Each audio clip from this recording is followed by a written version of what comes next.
தமிழகம் எங்கும் கிளைகள் கொண்ட Annamal institute of hotel management and hospital management படிப்பில் சேர்வதற்கான அட்மிஷன் நடைபெறுகிறது.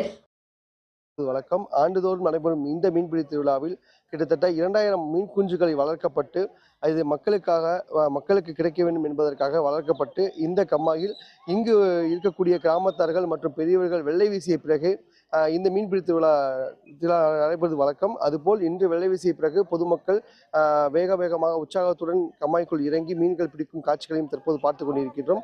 பொதுவாக இந்த வகை, அதாவது நாட்டு வகை மீன்களாக கட்லா, ரோகு, சிலேப்பி போன்ற நாட்டு வகை மீன்களும் மற்றும் கெளுத்தி போன்ற அயல்நாட்டு வகை மீன்களும் இங்கு கிடைக்கப்பட்டுள்ளதாக பொதுமக்கள் உற்சாகத்துடன் தெரிவித்து வருகின்றனர். மேலும் இந்த மீன்களை பிடிப்பதற்காக கச்சா, உழுது, கூடை, வலை போன்ற உபகரணங்களை வைத்து பொதுமக்கள் மீன்களை பிடித்து வருவதும் தற்போது பார்த்து கொண்டிருக்கின்றோம். மேலும் இந்த மீன்பிடி திருவிழாவானது இங்கு பிடிக்கக்கூடிய மீன்களை வீட்டிற்கு எடுத்து சென்று சாமி கும்பிட்டதுக்கு அப்புறம் சமைத்து சாப்பிடுவது வழக்கமாக பார்க்கப்படுகின்றது. இந்த திருவிழாவில் முக்கியமாக மழை வேண்டியும் பொதுமக்கள் ஒற்றுமையுடன் வாழவும் இந்த திருவிழா நடைபெறுவதாக பொதுமக்கள் கூறுகின்றனர்.